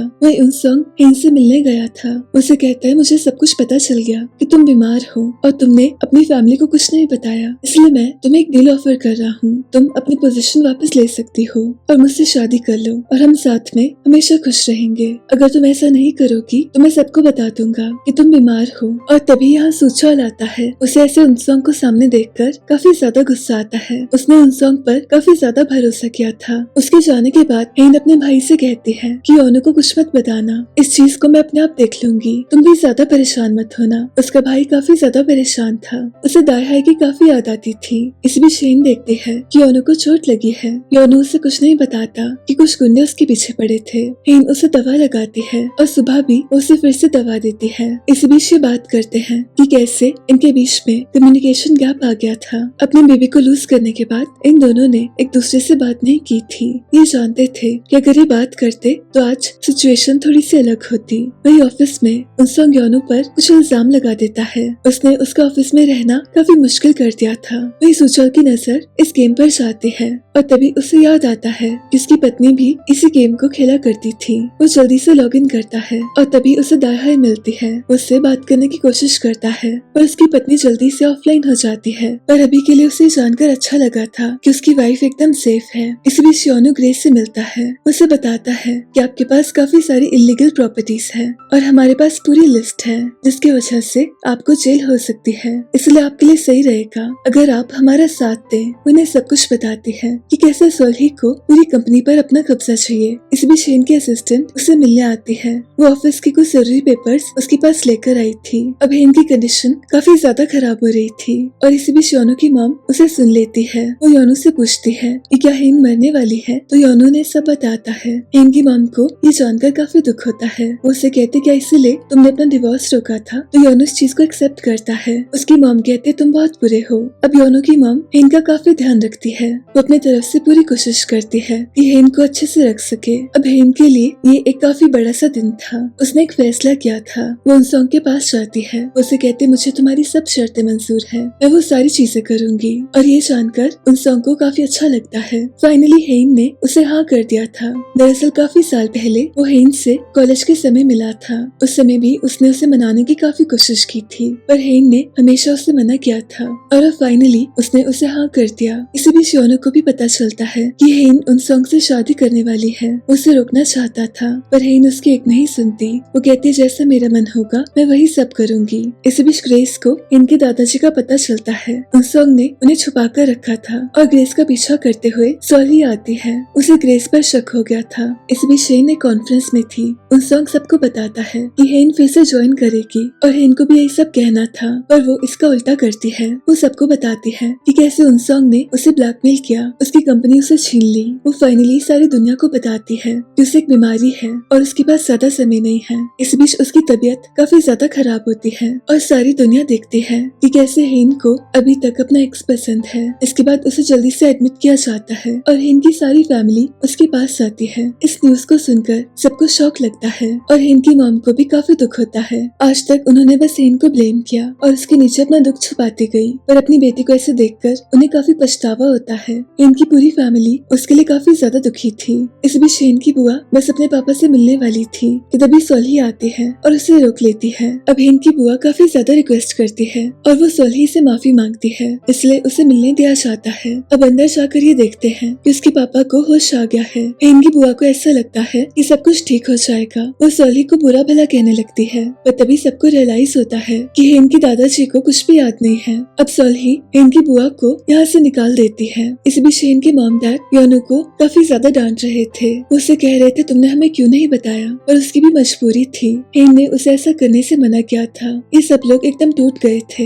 हेन के पापा काफी ज्यादा दुखी थे। उन्हें ऐसा लगता है उनकी जिंदगी बर्बाद हो गई। इस बीच हेन की बुआ भी वापस आती है और अचानक से हेन को होश आता है और ये देखकर सब लोग काफी खुश होते हैं, पर उसकी मॉम उसके सामने नहीं आ पाती। अब उन्हें उसके सामने जाने में काफी शर्म आ रही थी, पर तभी हेन उनके पास आती है और वो अपनी बेटी से माफी मांगती है। और हेन जानती थी कि उन्होंने जानबूझकर ऐसा नहीं किया, उन्होंने अपने बेटे को लूज किया था। और कई बार ज्यादा दुख में इंसान ऐसी चीजें कर देता है, इसलिए हेन उन्हें माफ कर देती है। इस बीच उसके दादाजी वापस आते हैं, पर अभी भी वो सोल्ही के पास थे और वो कंपनी के सारे फैसले ले रही थी, क्योंकि हेन के दादाजी को कुछ भी याद नहीं था। इस बीच हेन योनू से कहती है ये चारों तरफ न्यूज में सिर्फ एक ही चीज है, सब लोग मुझ पर दया कर रहे हैं कि बेचारी बीमार हो गई, ऊपर से उसे अपने एक्स से प्यार है। योनू उसे कहता है ऐसा कुछ भी नहीं है, मुझे भी तुमसे प्यार है। और आसपास सारे लोग इन्हें देख रहे थे। इस बीच उन्हें उनसोंग मिलता है। उसे हेन की काफी ज्यादा चिंता थी, इसलिए वो उसे मिलने आया था। हेन उसे कहती आगे से ऐसा कुछ मत करना, वरना मुझसे बुरा कोई नहीं होगा। उनसोंग को ये सब सुनकर काफी दुख होता है। उसकी मॉम भी उसे कहती है कि मैंने तो पहले ही कहा था कि हेन का पीछा करके तुम्हें कुछ नहीं मिलेगा, वो तुम्हें अकेला ही छोड़ेगी। उनसोंग अपनी मॉम से कहता है आपने वैसे भी छोटे से मुझे ट्रेन किया है, आप हमेशा मुझे छोड़कर गई हो, मुझे इस चीज की आदत है। इस बीच योनू और हेन डिस्कस कर रहे थे कि उनके पास कितने शेयर्स हैं और ये सब चीजें। इन्हें रियलाइज होता है कि अगर सोल्ही ने इनके हिस्से के शेयर्स ले लिए तो वो सारी कंपनी उसकी हो जाएगी, और इससे पहले वो ऐसा करे उसे रोकना होगा। इस बीच योनू पर जो इल्जाम लगे थे, योनू और उसके दोस्त मिलकर उन्हें गलत साबित कर देते हैं। उस पर चोरी, धोखाधड़ी और ये सब इल्जाम लगे थे, पर एक बार फिर से वो कंपनी के सामने फिर से प्रूव करता है कि उसने ऐसा कुछ भी नहीं किया। अब ये देखकर उनसोंग को काफी गुस्सा आता है। वो उस गुंडे को फिर से कॉल करता है, उसे कहता है योनू को रास्ते से हटाना होगा, इसलिए इस बार कोई गलती मत करना। इस बीच ग्रेस सोल्ही के आगे पीछे घूम रही थी। सोल्ही को उस पर भरोसा नहीं था, पर ग्रेस उसे कहती है मुझे सिर्फ पैसे से प्यार है, मुझे जहाँ पैसा मिलेगा मैं उसी साइड जाऊंगी। पर असल में वो तो बस सोल्ही की जासूसी कर रही थी। इस बीच वो उसकी बातें सुनती है। वो इनके दादाजी से कह रही थी कि वो सारे पैसे कहाँ पर है। दरअसल काफी समय पहले इनके दादाजी ने काफी सारे पैसे कहीं पर छुपा कर रख दिए थे, और अगर सोल्ही को ये पैसे मिल जाए तो वो सारे शेयर्स को बाय कर सकती थी। इस बीच शेन भी अपनी फैमिली के साथ थी। उसे रियलाइज होता है कि जिंदगी में उसने सिर्फ अपने बिजनेस पर ध्यान दिया, पर असल में उसे असली खुशी अपनी फैमिली के साथ मिली। उसे समझ आ गया था कि फैमिली और प्यार भी कुछ है। इस ब्रेक की वजह से उसे काफी कुछ रियलाइज हुआ था। इस बीच ग्रेस इन सबसे मिलने आती है। वो इन्हें बताती है कि सोल्ही इनके दादाजी से कुछ पैसों के बारे में पूछ रही थी। सिर्फ इनके दादा को पता था कि वो सारे पैसे कहाँ पर है। कुछ देर के लिए इन्हें लगता है कि शायद वो पैसे एक लोकेशन पर है, पर ये पैसे वहाँ भी नहीं होते। इन्हें सिर्फ निराशा मिलती है। इस बीच शेन और योनू साथ में थे। काफी ज्यादा रात हो गई थी। योनू हेन से इंतजार करने के लिए कहता है और कुछ ही देर में उसके सामने होता है। उसे साथ में चलने के लिए कहता है। योनू ज्यादा बात नहीं कर रहा था और अचानक से वो इनका पीछा करता है और ये गाड़ी इनके सामने आकर रुकती है और उसमें योनू होता है। असल में हेन को कुछ भी समझ नहीं आया था। उसे ऐसा लगा था कि उनसोंग योनू है, पर अब योनू उसके सामने होता है और वो उसे बाहर आने के लिए कह रहा था, पर उनसोंग उसे कहता है कि योनू को कैसा लगेगा ये जानकर कि तुम उसे पहचान नहीं पाई। और ये सुनकर हेन को भी काफी दुख होता है। वो योनू से कहती है कि वो इस गाड़ी में अपनी मर्जी से आई थी, उसे अपने दादा से मिलने जाना है, इसलिए वो उनसोंग के साथ आ गई। अब योनू भी कुछ नहीं कर सकता था क्योंकि हेन ने उसके साथ आने से मना कर दिया था। इनके जाने के बाद कोई योनू पर हमला करता है। उसे जब होश आती है तो गुंडा उसके सामने था। वो कहता आज तुम्हारा काम मैं खत्म करके रहूंगा, पर योनू से कहता है कि उनसोंग कभी तुम्हारा साथ नहीं देगा, तुम्हें जेल में जाना होगा। उनसोंग हमेशा अपनी सेफ्टी देखता है, इसलिए ये गुंडा उसे कॉल करता है, पर उनसोंग उसे कहता है कि बार बार मुझे परेशान मत करो, तुमको तुम्हारे पैसे मिल जाएंगे। और तब जाकर इस गुंडे को समझ आता है कि उनसोंग उसका कभी साथ नहीं देगा। उसने आज तक किसी को नहीं मारा था और योनू को मारकर उसे वैसे भी कुछ नहीं मिलने वाला था, इसलिए वो डिसाइड करता है कि वो योनो को जाने देगा। और इसी बीच दायहाई से मिलने उसके बेटे का असली पिता आता है। उसका बर्ताव काफी ज्यादा गलत था, उसे अपने बेटे से बिल्कुल प्यार नहीं था। दायहाई को रियलाइज होता है कि इंसान सुचौल से कितना अलग है। सुचौल ने हमेशा उसका साथ दिया था और ये इंसान उससे ऑपोजिट है। इस बीच उनसोंग इनको इम्प्रेस करना चाहता था। वो उसे बताता है कि तुम्हारा और मेरा कनेक्शन काफी सालों पुराना है। वो उसे ये लॉकेट दिखाता है और उसको बताता है कि उसने उसे डॉग से बचाया था और जब वो पानी में डूब रही थी तो उसी ने उसे बचाया था। पर असल में ऐसा कुछ भी नहीं था, क्योंकि इसी बीच हेन की मॉम और योनो की मॉम साथ में थे। योनो की मॉम उसे कुछ फोटोज दिखा रही थी। वो हेन की मॉम को बताती है योनो को स्विम करना काफी पसंद था और बचपन में उसने किसी की जान बचाई थी।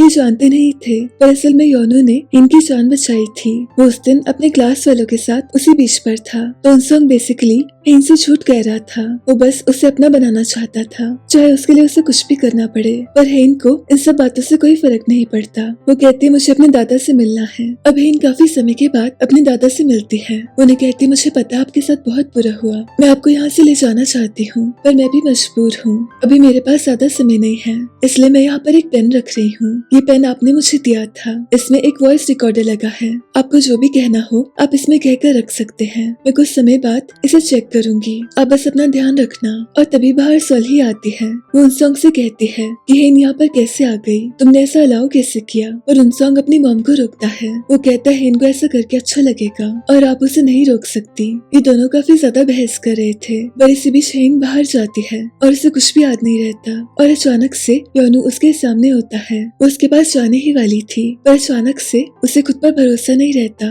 उसे ऐसा लगता है कि कहीं फिर से उनसोंग तो नहीं। पर लकीली ये बस योनो होता है, उसे लेने आ गया था। अब हेन उसे सब बताती है कि पहले उसे कंफ्यूजन हो गई थी। उसे समझ ही नहीं आया था कि वो उनसोंग है या योनो। पर एक चीज उसका दिल जानता था कि योनो के आसपास उसे हमेशा अच्छा फील होता था। अब ये सारी चीजें उनसोंग देखता है। वो उस गुंडे से कहता है कि योनो अभी भी जिंदा कैसे है। तो उसे कहा जाता है कि वो योनो को नहीं मारेगा। ये गुंडा जानता था कि उनसोंग कितना चालाक है, इसलिए वो उसके लिए कोई भी क्राइम नहीं करेगा। इस बीच योनो हेन को अपने घर में ले जाता है। दरअसल शादी से पहले वो इसी घर में रहता था और डिवोर्स के बाद वो कुछ दिन यहाँ पर रहा था। वही सुचौल ने बॉक्सिंग शुरू कर दी थी। उसके पास वैसे भी कोई काम नहीं था और दायहाई को मिस करके वो वैसे भी काफी परेशान रहता था, इसलिए बॉक्सिंग की वजह से उसे काफी अच्छा लग रहा था। पर इसी बीच उसकी वाइफ काफी ज्यादा परेशान थी। उसे रियलाइज हो गया था कि उसने कितनी बड़ी गलती की है, इसलिए रात को चुपके से वो अपना सारा सामान पैक करती है। उसने सुचौल के घर से कुछ चीजें चोरी की थी,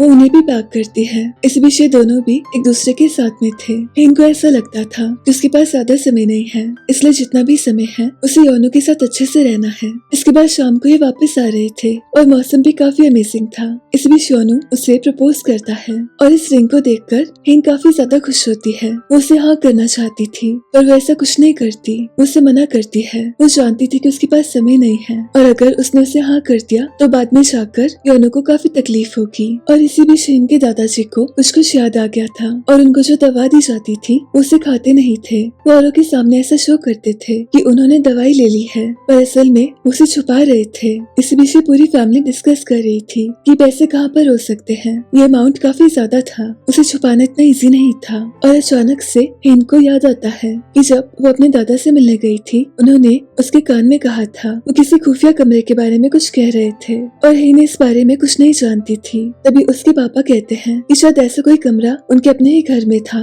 इस बीच हिन के पापा कहते हैं कि उनके पापा ने इस बारे में एक बार जरूर कुछ कहा था जब वो काफी ज्यादा छोटे थे। वही सुचौल अपने फ्रेंड्स के साथ था और अचानक से एक टैक्सी आती है और उसमें से सामने आती है दायहाई। उसे ऐसे सामने देखकर उसे काफी अच्छा लगता है। उसके साथ में इनका बेटा भी था और साथ ही चोरी का सारा सामान था। उससे कहता है मुझे पता था तुम वापस आओगी, तुम चिंता मत करना, मैं सब सही कर दूंगा। अब सुचौल की सारी फैमिली दायहाई पर काफी गुस्सा होती है। वो उसे अपनाना नहीं चाहते थे पर सुचौल कहता है कि मेरी पत्नी है और मैं हमेशा इसका साथ दूंगा। उसकी वाइफ को अपनी गलती पर काफी रिग्रेट होता है। उसे समझ आ गया था कि सुचौल उसके लिए परफेक्ट है और आगे से वो कभी भी ऐसा कुछ नहीं करेगी। इस बीच शेन योनो के रूम में आ गई थी। वो इस रिंग को देख रही थी। ये रिंग बिल्कुल उसी की चॉइस की थी और अचानक से योनो आता है। वो कहता है वैसे भी तुम्हें वो रिंग नहीं चाहिए, तो मैं सोच रहा था मैं उसे वापस कर दूंगा। इसलिए हेन उसे रिंग वापस देती है और तब जाकर योनो को समझ आता है कि हेन को ये रिंग अच्छी लगी थी। वो उससे कहता है, मैं सोच रहा था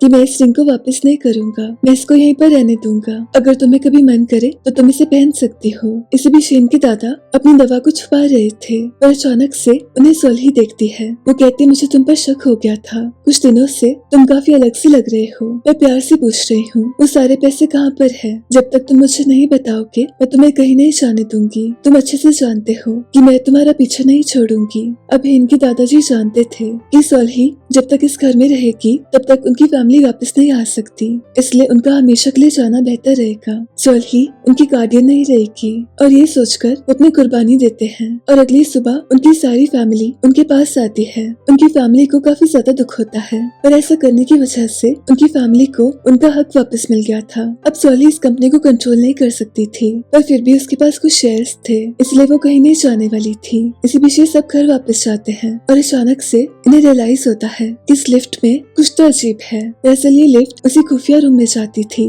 और फाइनली वो रूम इनके सामने था। अब ये कमरा इन सबके सामने था पर समस्या ये थी कि इस कमरे में कोई पैसे नहीं थे। दरअसल ये पैसे सोल्ही ने काफी पहले उठा लिए थे। अब ये सारी फैमिली उससे पूछती है कि पैसे कहाँ पर हैं? वो कहते, तुम्हारे पापा की मौत हुई है और तुमको अभी भी पैसों से लेना देना है। इसी बीच शेन को वो पेन मिलता है। उसके दादाजी ने उसमें कुछ रिकॉर्ड किया था। उन्होंने सबसे कहा था कि उनकी जिंदगी काफी अमेजिंग थी, जिंदगी ने उन्हें सब कुछ दिया पर उनसे गलती हो गई। वो पहचान नहीं पाए कि असल में उनके अपने कौन हैं और कौन उनके पराए हैं। वो सबसे माफी मांगते हैं। वैसे भी उनकी उम्र काफी ज्यादा हो गई थी और उनकी फैमिली को उनके जाने का काफी ज्यादा दुख था। इसी बीच शेन के दादाजी का फ्यूनरल था। हेन योनो से कहती है कि सब देखकर मुझे अपनी मौत नजर आ रही है, सोचकर काफी अजीब लग रहा है कि एक ही पल में सब कुछ खत्म हो जाएगा। वो जानती थी ऐसा जरूर होगा और इस सच को ठुकराया नहीं जा सकता था। वही सोल्ही उन सबको को अपने साथ ले जाती है और वो सारे पैसे दिखाती है। वो कहती है कुछ ही समय में मैं सारे शेयर्स ले लूंगी। उनसोंग कहता, आपको कैसे पता चला कि पैसे कहाँ पर है? तो सोल्ही बताती है कि वो काफी समय से रिसर्च कर रही थी। इस बीच उसे कुछ पुरानी वीडियोस मिली, उसमें हेन के दादा ने इस रूम के बारे में सब बताया था। तो बस ये इतना आसान था। इस बीच योनो को एक कॉल आता है। दरअसल जर्मनी में एक सेंटर था, उन्हें हेन के बारे में पता चला था। वो योनो से कहते हैं कि वो हेन की सर्जरी कर सकते हैं और शायद वो ठीक हो जाए, पर एक समस्या है, इसका एक साइड इफेक्ट है, उसकी मेमोरी जा सकती है। योनो अपने पापा और हेन के पापा को सब बताता है। ये दोनों से कहते हैं एक बार हेन को जर्मनी ले जाओ, उसके बाद उसे सब बताना। अभी के लिए सिर्फ ये जरूरी है कि उसकी सर्जरी हो जाए। इसके बाद ये न्यूज पूरी फैमिली को दी जाती है और सब लोग काफी खुश होते हैं। हेन भी काफी ज्यादा खुश होती है और कुछ ही देर में उसे काफी रोना आता है। पिछले 2-4 महीनों से उसे ऐसा लग रहा था कि उसके जाने का समय आ गया है, पर अचानक से उसे दूसरा मौका मिला था। और योनो के मन में काफी कंफ्यूजन थी। उसे समझ नहीं आ रहा था कि वो हेन को कैसे बताएगा कि उसकी मेमोरी जा सकती है। अब हेन इतने समय के बाद काफी ज्यादा खुश थी। वो योनो से कहती है कि आने वाले 1-2 दिन उसे बस घूमना है और एंजॉय करना है। उसने एक फैसला लिया था कि आने वाली जिंदगी में वो हमेशा खुश रहेगी, वो कभी शिकायत नहीं करेगी और हमेशा के पल को अच्छे से जिएगी। इस बीच हेन उससे कहती है कि उसके पास जो डिवाइस है वो काफी समय पहले स्कूल में गुम हो गया था और शायद उसके बाद वो योनो को मिला। और ये सुनकर योनो को यकीन नहीं होता। उसे ऐसा लगता है जैसे किस्मत ने उन्हें पहले से मिलवाने का प्लान किया था। इस बीच हेन उससे कहती है कि वो उसे शादी करना चाहती है। उसके प्रपोजल को एक्सेप्ट कर लेती है और ये योनो की जिंदगी की सबसे अमेजिंग न्यूज थी। इस बीच ग्रेस सोल्ही के साथ थी और सोल्ही ग्रेस को एक पासबुक देती है। वो कहती है सारे पैसे तुम्हारे हैं पर अभी तुम इसे एक्सेस नहीं कर सकती, तुम्हें पहले प्रूव करना होगा कि तुम मेरी वफादार हो। अब इनके पास इतने सारे पैसे आ गए थे, इसलिए धीरे धीरे करके इन्होंने शेयर्स को लेना शुरू कर दिया था। और ये चीज योनो और हेन को भी समझ आ रही थी कि वो आराम आराम से पैसों को यूज कर रहे हैं। इसके बाद ग्रेस भी गाँव आती है। वो एक बार अपने पैसों को देखती है। उसे समझ ही नहीं आ रहा था कि वो किसकी तरफदारी करे। उसके मन में लालच था, पर साथ ही हेन की मॉम के लिए काफी ज्यादा हमदर्दी थी। उन्होंने उसे इतने समय प्यार से रखा और हमेशा अच्छे से ट्रीट किया। इसी बीच उसे पता चलता है कि हेन की सर्जरी होने वाली है। अब ग्रेस इस न्यूज को उनसोंग और सोल्ही को देती है। उनसोंग को ये जानकर काफी ज्यादा अच्छा लगता है। उसे ऐसा लगता है कि जिंदगी ने उसे दूसरा मौका दिया। इसी बीच हेन की फैमिली फिर से शिफ्ट हो रही थी। उन्हें फिर से अपने घर में जाना था। उनका वापस जाने का मन नहीं था। इन सबको यहीं पर अच्छा लगने लग गया था। सुचॉल डिसाइड करता है कि वो यहीं पर रहेगा और हेन और योनो के भी जाने का समय आ गया था। अब जर्मनी से पहले कुछ दिन ये योनो के घर में आते हैं। हेन ने अपनी अपनी फैमिली से कहा था कि वो सर्जरी के बाद भी योनू के साथ शिफ्ट हो जाएगी और आने वाले समय के लिए उसी के साथ रहेगी। पिछले 2-4 सालों में उसने जितना समय मिस किया था उसे फिर से जीना चाहती थी। उसे जो दूसरा मौका मिला था वो उसके लिए काफी शुक्रगुजार थी। इसी बीच ऑफिस में उनसोंग योनू से कहता है कि मुझे पता चला कि इनकी सर्जरी हो रही है। वो कहता है मुझे जानकर काफी अच्छा लगा, मैं चाहता हूँ तुम उसकी सर्जरी अच्छे से करवाओ और उसे वापस लेकर आओ। अब उनसोंग काफी ज्यादा खुश था और उसने आने वाले समय की प्लानिंग भी कर ली थी। वो जाकर हेन की रूम से वो सारी चीजें हटा देता है जिससे पहले के बारे में कुछ भी याद दिलाए। उसे पता था कि हेन को कुछ भी याद नहीं रहेगा। ग्रेस ने उसे बता दिया था कि हेन को शायद कुछ भी याद नहीं रहेगा। इस बीच गाँव में हेन की जो बिल्डिंग थी वो हेन के पापा योनू के पापा को तोहफे में देते हैं। योनू की फैमिली ने मुश्किल समय में उनका साथ निभाया था और ये बिल्डिंग उसके सामने कुछ भी नहीं थी। इस बीच हेन की सर्जरी का समय आ रहा था और जो आखिरी समय था उसको योनू हेन के लिए काफी स्पेशल बनाता है। वो जानता था कि शायद हेन को कुछ भी याद नहीं रहेगा। अब एक चीज ये दोनों नहीं जानते थे कि उनसोंग भी इनके पीछे पीछे जर्मनी आता है, पर आने से पहले उसने कुछ ऐसा किया था जिससे योनू को काफी समस्या होने वाली थी। उसने उस गुंडे को मार दिया था और उसमें कुछ सबूत छोड़ दिए थे जिससे कि ऐसा साबित होता कि उसको योनू ने मारा है। अब ये दोनों जर्मनी आ जाते हैं और फाइनली योनू हेन को सब बताता है कि शायद उसकी मेमोरी जा सकती है और ये सुनकर हेन को काफी दुख होता है। वो कहती है मैं ऐसा सोचूंगी कि पिछले कुछ दिन एक अच्छा सपना था, मुझे सर्जरी नहीं करवानी है, मुझे अपनी जिंदगी नहीं भूलनी है, मैं तुम्हें नहीं भूल सकती। योनू उसे कन्विंस करने की काफी कोशिश करता है पर हेन उसे साफ मना करती है। वो कहती है मैं ऐसा कभी नहीं करूंगी। योनू उसे कहता है तुम समझती क्यों नहीं, मैं बस तुम्हें जिंदा रहने के लिए कह रहा हूँ, मैं तुम्हें खो नहीं सकता। अब ऐसा फैसला करना कोई आसान काम नहीं था। योनू काफी ज्यादा प्रे करता है, वो बस इतना चाहता था कि हेन उसके आसपास रहे। इस बीच हेन योनू को अपने साथ चलने के लिए कहती है। उसे कहती इस जगह पर हम काफी साल पहले आए थे और ये मेमोरी मेरे लिए काफी स्पेशल है। वैसे मेरी जिंदगी मेमोरीज का कलेक्शन है और मैं उसे लूज नहीं कर सकती। मुझे डर है कि शायद मैं तुमको और अपनी फैमिली को हमेशा के लिए भूल जाऊंगी। मुझे शायद ये भी याद न रहे कि आज का नजारा कितना सुंदर है, इसलिए मुझे माफ करना पर मैं ये सर्जरी नहीं करवा सकती। तुम अपने आप को परेशान मत करो। अब हेन और योनू की फैमिली काफी परेशान हो गई थी। वो बस इतना चाहते थे कि हेन अपनी सर्जरी करवा ले, इसलिए सारे उसे कन्विंस करने की कोशिश करते हैं। हेन को रियलाइज होता है ये सब लोग उसके लिए काफी ज्यादा रो रहे हैं। ये सब लोग काफी ज्यादा इमोशनल हो गए थे। हेन को इन सबको ऐसे देखकर काफी ज्यादा दुख होता है। इसी बीच डॉक्टर योनू से कहते हैं कि इनके पास काफी कम समय है, सर्जरी को जल्दी करना होगा। पर हेन को मनाना काफी ज्यादा मुश्किल हो गया था। वो हर समय उसे मना करती रहती। वो बार बार उसे सिर्फ एक ही चीज कहती कि मैं तुम्हें भुला नहीं सकती। योनू से कहता पर मैं तुम्हें नहीं भूलूंगा, मैं हमेशा तुम्हारा साथ दूंगा। पर फिर भी हेन उसकी नहीं सुनती,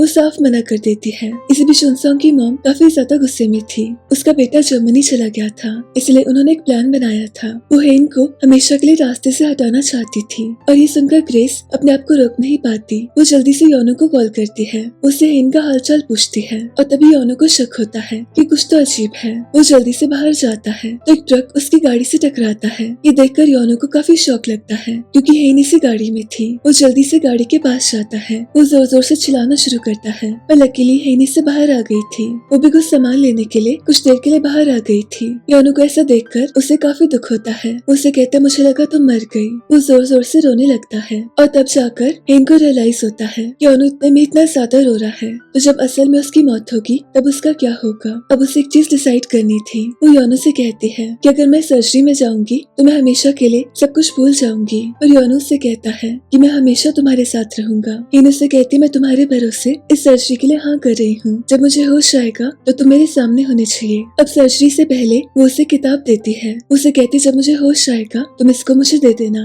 योनू उसे प्रॉमिस करता है कि चाहे कुछ भी हो जाए वो उसके पास रहेगा। ये समय सबके लिए काफी ज्यादा मुश्किल था और कुछ ही देर में सर्जरी का समय आता है। हेन के अंदर जाने के बाद कुछ देर योनू काफी ज्यादा रोता है और काफी देर तक वो उसका इंतजार करता है और अचानक से उसके सामने पुलिस आती है। वो योनू को अरेस्ट कर लेते हैं। दरअसल उनसोंग ने जिस गुंडे को मारा था उस केस में उसने योनू को फंसाने का सारा इंतजाम कर दिया था। वो योनू से कहता है कि तुम चिंता मत करो, इनको जब होश आएगा मैं उसके सामने रहूंगा। योनू सबसे समय मांगता है पर कोई भी उसकी नहीं सुनता और कुछ ही देर में कोरिया में सबको पता चल जाता है कि योनू को अरेस्ट कर लिया गया है। अब ये सब देखकर हेन के पापा को समझ नहीं आता कि अगर योनू जेल चला गया तो हेन के पास में कौन है, तो वो उसे कॉल करते हैं। इस बीच उनसोंग उनका कॉल अटेंड करता है। हेन के पापा उस पर काफी गुस्सा होते हैं, पर उनसोंग कहता है गुस्सा करने से कुछ नहीं होगा, मुझे आपकी बेटी बहुत पसंद है, मैं उसे कुछ होने नहीं दूंगा। इसी बीच हेन को होश आता है और होश में आते ही उसे बस योनू की याद आती है। उसे बिल्कुल याद नहीं था कि योनू कौन है, उसे बस उसका नाम याद था।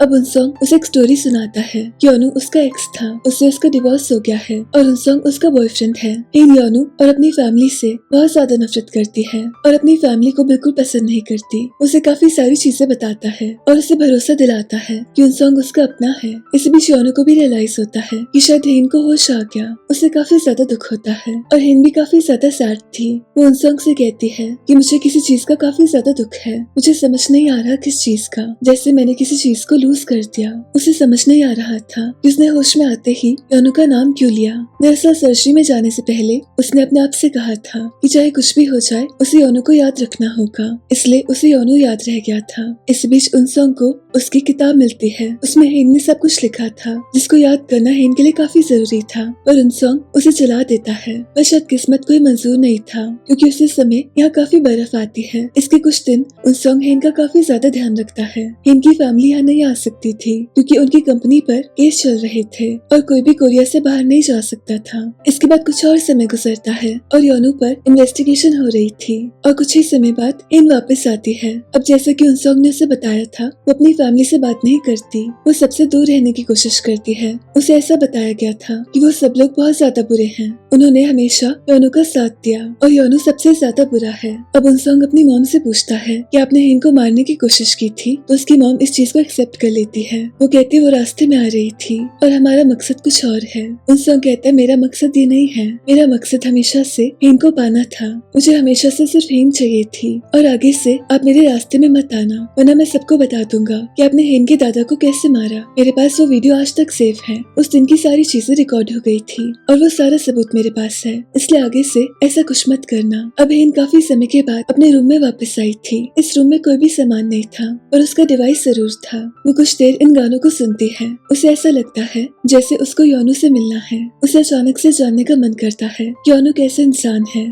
उनसोंग के हिसाब से वो काफी ज्यादा बुरा था, पर योनू से मिलकर उसे ऐसा कुछ भी नहीं लगता। उसे तो बस उसकी चिंता थी और एक चीज उसे बिल्कुल समझ नहीं आ रही थी कि उसका दिल इतना ज्यादा सैड क्यों था। उसे बेकार में रोना आता रहता था। उसे ऐसा लगता था जैसे उसे कुछ याद करने की जरूरत है। अब शाम को उनसोंग उस पर काफी ज्यादा गुस्सा होता है। उसे कहता तुम सारा दिन कहाँ पर थी, तुम ऐसे कहीं नहीं जा सकती, मुझे तुम्हारी चिंता होती है। उनसोंग को ऐसा लगता है कि वो हेन को कुछ भी कह सकता था, पर ऐसा कुछ भी नहीं था। हेन का नेचर अभी भी सेम था। वो उसे कहते मैं तुम्हें कुछ भी क्यों बताऊं, इसलिए उनसोंग उसके कार को ट्रैक करना शुरू करता है। अब कुछ ही दिनों में हेन ऑफिस को ज्वाइन कर लेती है। ऑफिस वालों को मना किया गया था कि कोई भी पुरानी बातें नहीं करेगा जिससे उसे कुछ भी याद आए। इसी बीच योनू के दोस्त उसके लिए सबूत ढूंढ रहे थे, उन्हें उसे बेगुनाह साबित करना था और कुछ ही समय में उसका ट्रायल होता है। अब सबके सामने सबूत पेश किए जाते हैं कि जिस दिन ये क्राइम हुआ था उस दिन योनू कहीं और था और रोड में जो कैमरास लगे थे उसके हिसाब से उस गुंडे को किसी और ने मारा था।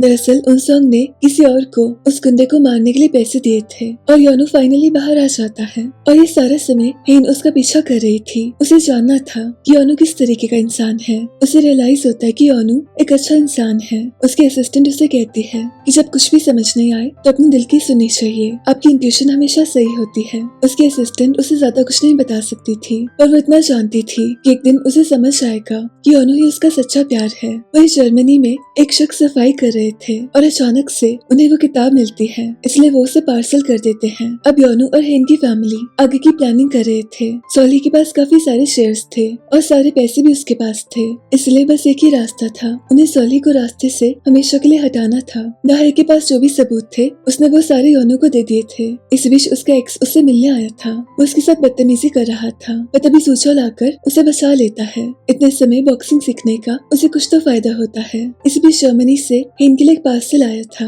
और तभी ग्रेस आकर उससे मिलती है और हेन इस पार्सल को देख नहीं पाती और ग्रेस उसे देख लेती है और तभी उसके फोन में एक नोटिफिकेशन आती है। उसमें एक रिमाइंडर था उसने अपने आप को इनवाइट किया था, उसे एक लोकेशन पर जाना था। वो यहाँ जाकर देखती है तो योनो भी यहाँ पर होता है। हेन उससे पूछती तुम यहाँ पर क्या कर रहे हो, तो योनो उसे बताता है कि हेन ने उसे इनवाइट किया था। बेसिकली सर्जरी से पहले हेन ने ये सारे अरेंजमेंट्स किए थे। इसी बीच इनकी शादी की वीडियो प्ले होती है। इनको समझ आता है कि दोनों एक दूसरे से हमेशा से प्यार करते थे। अब हेन वापस जाती है तो उनसोंग उसका इंतजार कर रहा था। इसी बीच हेन को रियलाइज होता है कि उनसोंग ने उसके चारों तरफ कैमरास रखे हैं। हेन को काफी अजीब लगता है, उसे समझ नहीं आता कि वो उस पर कैसे भरोसा करे। वो अपने रूम में जाती है तो उसके सामने वो पार्सल था। दरअसल ये पार्सल उसके रूम में ग्रेस ने रखा था और वो डिवाइस भी हेन के रूम में उसने रखा था। वो असल में हेन को योनो से मिलवाना चाहती थी। बेशक उसे पैसों ने खरीद लिया था, पर असल में उसने सही रास्ता चूज किया था। उसे सही और गलत में मतलब पता था। इसी बीच हेन उसे पढ़ती है। हेन ने अपनी जिंदगी की सारी कहानी इसमें लिखी थी और साथ ही ये भी लिखा था कि चाहे कुछ भी हो जाए योनो को हमेशा याद रखना, उसके अलावा और किसी के पास मत जाना। और अचानक से हेन को रियलाइज होता है कि उनसोंग ने उसे हमेशा से झूठ कहा। वो जल्दी से योनो को मिलने बुलाती है। इसी बीच उनसोंग को पता चलता है कि वो घर से बाहर चले गई, इसलिए वो उसका पीछा करता है। अब हेन योनो से मिलने ही वाली थी कि अचानक से वो उसे किडनैप करवा लेता है और योनो के सामने से हेन गायब हो जाती है। उसे समझ नहीं आता कि अचानक से हेन गायब कैसे हो गई और कुछ ही देर में योनो का एक्सीडेंट हो जाता है। उसकी कंडीशन काफी ज्यादा खराब थी। उसके मॉम डैड उसे देखने आते हैं पर योनो यहाँ से गायब होता है। उसे अपने से ज्यादा हेन की चिंता थी। इस बीच हेन को होश आता है और कुछ ही देर में उसे समझ आता है कि उनसोंग ने उसे किडनैप किया था। उनसोंग कहता मैंने तुम्हें मौका दिया था, इतना ज्यादा मुश्किल क्यों है मुझसे प्यार करना। योनो में ऐसा क्या है जो मुझ में नहीं है, मेरे पास वो सब कुछ है, मैं तुम्हें वो सब कुछ दे सकता हूँ। मैं तुम्हें एक और मौका देता हूँ, मुझसे शादी कर लो और हम बाहर जाकर सेटल हो जाएंगे। अब हेन को पता था कि उसे मना करना सही नहीं रहेगा, इसलिए अभी के लिए वो उसकी बात को मान लेती है। अब योनो ने ग्रेस से कहा था कि उसे हेन का पता करना होगा, इसलिए ग्रेस सॉली को सब बताती है। उसे पता चलता है कि उनसोंग वो सारे पैसे लेकर हेन के फार्म हाउस में चला गया है, इसलिए वो जल्दी से अपने बेटे के पास जाती है। अब योनो को भी हेन का पता चल गया था, इसलिए वो अपनी दोस्त की मदद से जल्दी से उसके पास जाता है। अब सॉली अपने बेटे पर काफी ज्यादा गुस्सा करती है। वो उसे कहती सब करने की क्या जरूरत थी, हेन तुम्हें बर्बाद करके रहेगी, तुम्हें उससे दूर रहना चाहिए, तुम्हारे पास सब कुछ है, तुम क्यों उसके पीछे पड़े हो। उनसोंग कहता आप मुझे कुछ मत कहो, आपने हमेशा मुझे अकेला छोड़ा है, मुझे सब पता है, आपने पैसे के लिए क्या कुछ नहीं किया। मुझे आज भी याद है कि कैसे आपने हेन और उसके बड़े भाई को मारने की कोशिश की थी। वो तो लकीली एक लड़के ने हेन को बचा लिया था। आपका बस चलता तो आप किसी को नहीं छोड़ती, आप पैसे के लिए क्या कुछ नहीं कर सकती, मुझे सब पता है, मुझे तो बस आपका साथ चाहिए था और आपने हमेशा मुझे अपने से दूर किया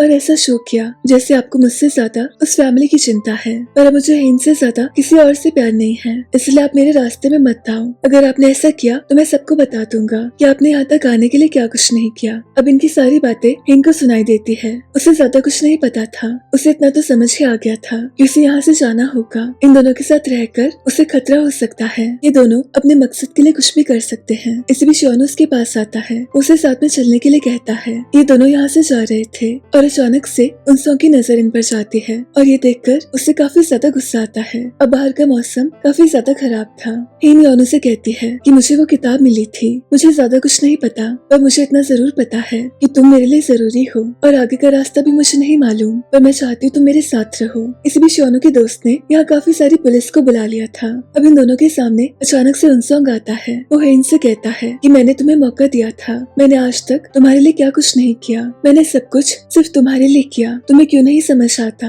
कि मैं तुमसे कितना ज्यादा प्यार करता हूँ। मैं तुम्हें एक आखिरी मौका देता हूँ, चलो यहाँ से चलते हैं। पर हेन उसे मना करती है। उनसोंग कहता है तुम मेरे साथ नहीं जा सकती तो तुमको मेरे साथ में मरना होगा। उस पर गोली चलाने की कोशिश करता है और अचानक से योनो उसके सामने आता है और ये सब देखकर पुलिस उनसोंग को शूट करती है और उनसोंग का किस्सा यहीं पर खत्म हो जाता है। उसे जिंदगी में बस प्यार चाहिए था और वो उसे कभी नहीं मिल पाया। उसकी माँ भी उसे वो प्यार नहीं दे पाई, उन्हें तो पूरी जिंदगी बस पैसों की चिंता थी। इस बीच पुलिस उन्हें बताती है कि उनके बेटे की मौत हो गई। सॉली इतना तो जानती थी कि उन्होंने अपने बेटे को प्यार से हमेशा दूर रखा। उन्हें वो बच्चा दिखाई देता है जिसने उनसे ज्यादा किसी और चीज को नहीं चाहा और आज हमेशा के लिए उनसे दूर हो गया था। सॉली जानती थी कि उनसोंग को प्यार न देना सबसे बड़ी गलती थी। हेन भी काफी ज्यादा परेशान थी, योनो को होश आने में काफी ज्यादा समय था। इस बीच उनसोंग की मॉम के पास उसके शेयर्स आ गए थे और वो कंपनी को अपना बनाना चाहती थी, पर उससे पहले वो सबूत को मिटा देती है। इसी बीच 2-4 दिन गुजरते हैं। ये सब लोग योनो के होश में आने का इंतजार कर रहे थे और कुछ ही समय में उसे होश आता है।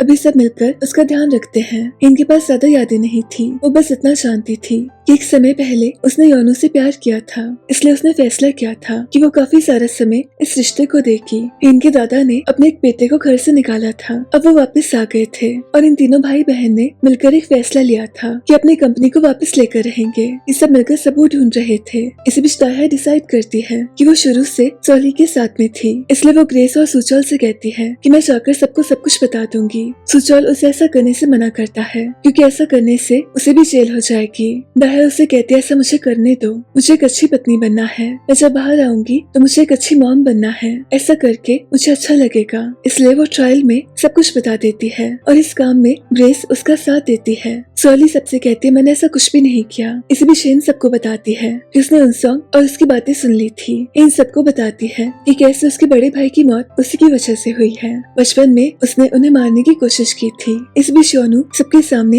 एक वीडियो प्ले करता है और ये देखकर सोली को काफी ज्यादा हैरानी होती है कि वीडियो उनके पास कैसे आ गई। उसने तो सबूत को मिटा दिया था, पर असल में ग्रेस ने काफी पहले इसकी कॉपी बना ली थी। अब उसकी सच्चाई सबके सामने आ गई थी। उसके पास बचने का कोई चांस नहीं था और इसी वजह से उसे उम्र कैद की सजा होती है। इसके बाद इस पूरी फैमिली को अपनी कंपनी फिर से वापस मिलती है। इनकी जिंदगी से सारी गंदगी बाहर हो गई थी और सब कुछ फिर से नॉर्मल हो गया था और कुछ ही समय में ये दोनों भी जेल से बाहर आ जाते हैं। सुचौल इनका इंतजार कर रहा था। वो ग्रेस को भी साथ में चलने के लिए कहता है। ग्रेस की अपनी कोई फैमिली नहीं थी और अब ये सब लोग उसकी फैमिली के जैसे थे। इसी बीच शेन को वो छोटा सा स्टार दिखता है और अचानक से उसे याद आता है इनके बीच में दूरियां कैसे आ गई थी। इसलिए वो योनू से कहती है कि मुझे ज्यादा कुछ नहीं पता, पर मुझे इतना याद आ गया है कि हम दोनों के बीच में दूरियां कैसे आ गई थी। मैं बस इतना चाहती हूँ कि आगे से वैसा कभी ना हो, हम आराम से एक दूसरे से बात कर पाए। इसलिए इन दोनों ने वैसा ही किया। इसके बाद जितना भी समय साथ रहे, इन्होंने एक दूसरे का साथ हमेशा निभाया, चाहे कोई भी सिचुएशन थी।